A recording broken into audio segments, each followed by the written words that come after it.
Because my parents are going to live in this house, you should just go to a facility. Stunned by these words from my eldest son's wife, I found myself gaping in shock. Seeing my surprised reaction, my eldest son, who should have stopped his wife's outburst, looked at me and smirked, saying, "Don't take it the wrong way." Indeed, it wouldn't be difficult to hand over this house to my eldest son and his wife if they wished to live here. I was also considering moving into a facility soon, but there is one problem. Can these kids afford a rent of $2,000? However, before I could voice my doubts, they said to me, "First of all, it's inappropriate for a stingy person like you, Mom, to be surrounded by such luxurious appliances. That's why we as a couple are thinking of living together with our in-laws. Our in-laws run a company." Exactly. It's a waste for you to live in this house, mother-in-law.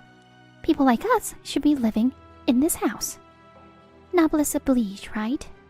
I think they're completely missing the point. Faced with their words, I found it foolish to even mention the rent or my income. Understood. I'll have the things I bought picked up by a contractor tomorrow. Tomorrow is going to be hectic, so if you're moving in, please do so the day after tomorrow. As I said this, the couple, thinking everything was going their way, looked at each other and beamed with joy. "All right, let's go talk to my father-in-law and mother-in-law right away." They'll surely be delighted. With those words, they left the house, and I watched them go as I called the contractor. My name is Emily. I lost my husband 3 years ago and now live alone. My close friend Emma once suggested, "Emily, now that you're alone, why don't you join me in the facility? It's like a luxury apartment with a concierge and everything." However, I declined her invitation, wanting to spend some more time in the house I shared with my husband. It was then that my eldest son, Tom, began to visit me frequently. "Mom, how are you? This is your favorite snack, isn't it? I picked it up at the supermarket." Saying this, Tom handed me a large bag of chocolates. The one who loved this chocolate was not me, but my husband. I used to offer it at his altar, so Tom must have thought it was my favorite. To tell the truth, Tom, my eldest son, was a terrible delinquent in his youth. In middle school, he met a senior delinquent and started hanging out with him night after night, finding something relatable in his words. As a result, his grades were the worst in his class. He was told that high school entrance would be difficult. But when his delinquent senior advanced to high school, Tom declared, "I'm going to the same high school as my senior," and managed to study enough to get admitted, though that high school was known for having many delinquents. So it's no surprise that Tom always had a confrontational attitude towards both me and his father. One night, when Tom came home past midnight, I couldn't help but say, "Tom, what are you doing out so late as a middle schooler? We may not have set a curfew, but please, come home within a reasonable time." Tom glared at me and retorted, "Huh? There's no curfew, so I can come home whenever I want. What's this common sense you speak of? I don't get it. Don't impose your own rules on us." I thought it was futile to argue, but then my husband said, "So, if we set a curfew, you'll come home by that time? We'll lock the door and set the door lock at curfew time. It doesn't matter to us if you choose to stay out. We'll set a rule, so even you can understand. Let's decide on a curfew and stick to it from now on." He placed his hand on my shoulder, reassuring me as he spoke to Tom. My husband was always a firm person, so Tom couldn't talk back to him. Thus he clicked his tongue and went back to his room. After that, Tom, perhaps disliking the idea of a set curfew, started coming home before 10 p.m. It was a significant improvement. To tell the truth, we had not only Tom, but also his elder sister, Jenny. Since Tom became a delinquent, Jenny began to despise him, saying, "I don't want to think of him as my brother. I don't see what's so cool about acting tough." Jenny was always serious and liked studying, so she couldn't understand her brother, who found joy in senseless acts and neglected his studies. Both my husband and I share similar thoughts to Jenny, so we were at a loss about what to do with Tom. When Tom bragged in the living room, "Today I did something bad with a senior," Jenny would frown and say, "That's so lame." The relationship as siblings seemed to be at its worst. And when Tom graduated from high school, he joined the company where his admired senior worked. There was a dormitory at the company, so he moved out to live there. To be honest, I felt relieved to be free from Tom. Tom, having left home and received his first paycheck, never thought of being filial. He never gave us any gifts with his first salary. Since Tom had never given us presents for our birthdays or anniversaries, it was perhaps expected. However, when Jenny graduated from university and received her first salary at her new job, she treated my husband and me to a delicious barbecue. I know it's not right to compare siblings, but sometimes I can't help wondering, why did Tom turn out like that? Even if time were to turn back, I think my husband and I still wouldn't have known how to deal with Tom. The first time Tom showed his face to us after starting work was 5 years ago. Suddenly, Tom contacted us saying, "Let me know when Dad and Mom are home. Oh, and don't call Jenny." Curious about his intentions, I informed him of the days and times my husband and I would be home. On the appointed day, Tom came to our house, and to our surprise, he was accompanied by a beautiful woman. The long-haired beauty, who appeared to be Tom's age or younger, greeted us politely. "My name is Catherine, and I'm in a relationship with Tom. I look forward to getting to know you. Please take care of me from now on." My husband and I were taken aback by Tom bringing such a well-mannered woman. We were quite flustered and out of character. Catherine seemed to find our bewildered state amusing, probably entertained by the sight of her flustered future in-laws. "Catherine is the daughter of the president of the company I work for. She's also the sister of the senior I respect." We ushered them into the living room, offering tea and snacks, and Tom began to tell us how they met. My husband and I exchanged glances. When I asked, "The senior you respect, you mean the one you've admired since middle school, right?" Tom proudly thumped his chest and said, "Of course." A sense of unease passed between my husband and me. The very senior Tom admired since middle school was the person who led him down the path of delinquency. To us, he was the one who corrupted our son. And now Tom was not only still admiring him, but also planning to marry his sister. If the sister of the senior he admires is the daughter of a president, that means the senior is the son of a president. He probably joined his parents' company right after school. Is this okay? Even though Catherine greeted us with proper manners, I couldn't help feeling a bit uneasy. However, they both seemed determined to marry, and our worries wouldn't change their decision now. When my husband and I congratulated them on their marriage, Tom and Catherine smiled and said, "A wedding gift of about $10,000 would be good." My husband and I were dumbfounded by this statement. Tom said it as if it were the most natural thing, and Catherine didn't seem to mind his words. My husband and I realized then, Catherine must also share a certain level of unreasonable thinking with Tom. Otherwise, she wouldn't consider marrying someone with such an irrational mindset. "Catherine's parents are also contributing to the wedding. Even though our family isn't wealthy, you can afford $10,000, right?" Tom said shamelessly, and my husband and I reluctantly nodded. "Well, if that's the case."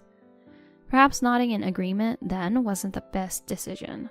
It might have given Tom and Catherine the impression that if they pushed, we would acquiesce to their demands.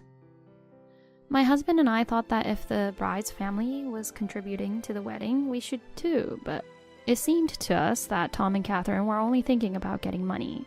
Anyway, after the wedding, my husband and I decided to keep our distance from Tom as much as possible.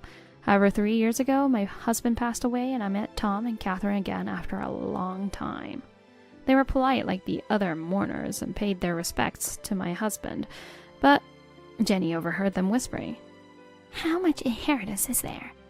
He was just a regular salaryman, so there probably isn't much, right?" Knowing this, they left quickly after the funeral.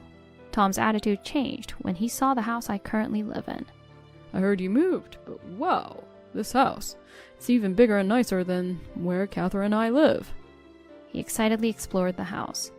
When I mentioned that I moved here about 3 years ago, Tom looked around and said, "Huh, really?" and left shortly after, but since then he's been coming to my house almost every week. Recently, not just Tom, but also Catherine started visiting and said nonchalantly in front of me, "Wow, mother-in-law living alone in this house. What a waste." Their so-called gifts were just cheap snacks from the supermarket, always less expensive than the ones I offered. Yet Catherine and Tom started saying, "This house doesn't suit you, Mom. It should belong to Catherine's parents and Catherine, being a president's family." "That's right. That's a great idea." They suddenly got excited, and then Catherine said to me, "So, mother-in-law, could you please leave?" I was dumbfounded by the abruptness of the request.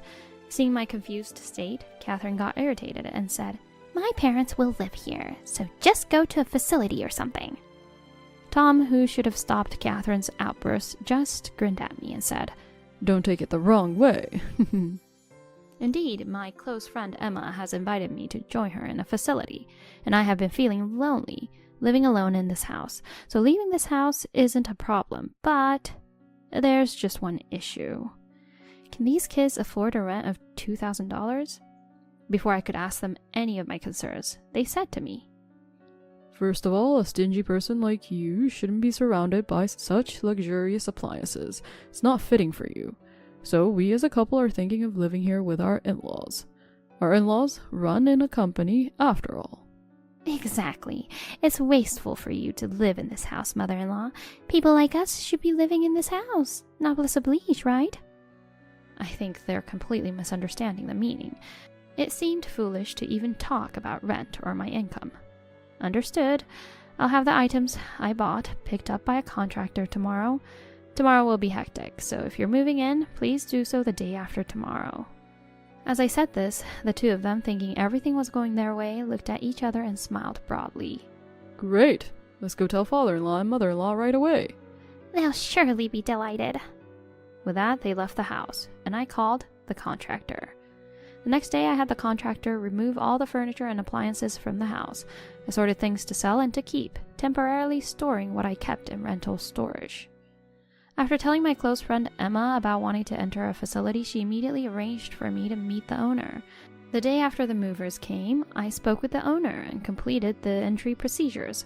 When I checked my phone, there were numerous missed calls from Tom.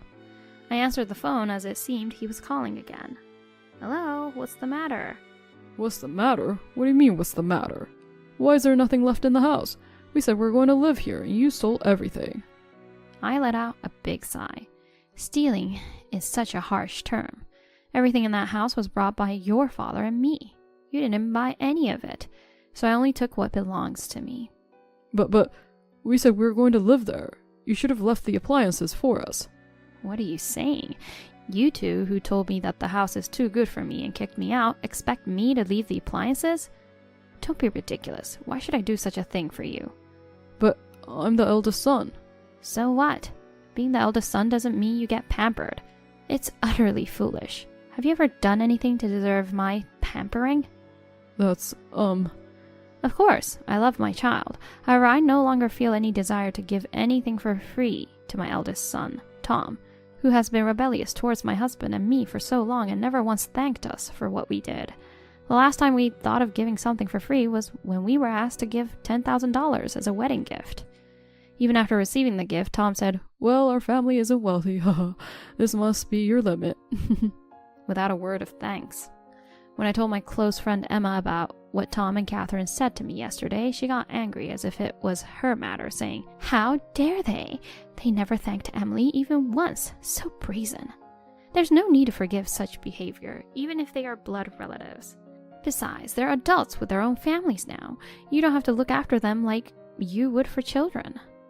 Hearing that, I made up my mind. I don't have to be lenient with Tom and Catherine anymore. "Well, can't help it then. Since there's no rent, we just need to buy furniture and appliances at first." Hearing Tom muttering this on the other end of the phone, I said to him, "Did you think that house was owned by us? That house is a rental, you know." "What? It's not a house that Dad and Mom bought? I thought you had saved up money over the years and bought it." No, that's not the case. The real estate agent should be arriving there soon.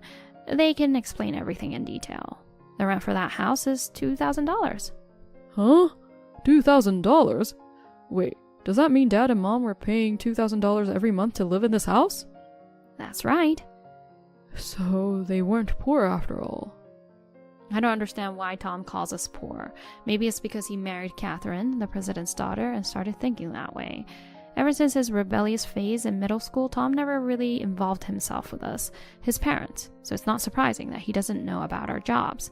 Even if he asks, I don't want to say too much to avoid any negative impact on my work, but we earn a decent amount.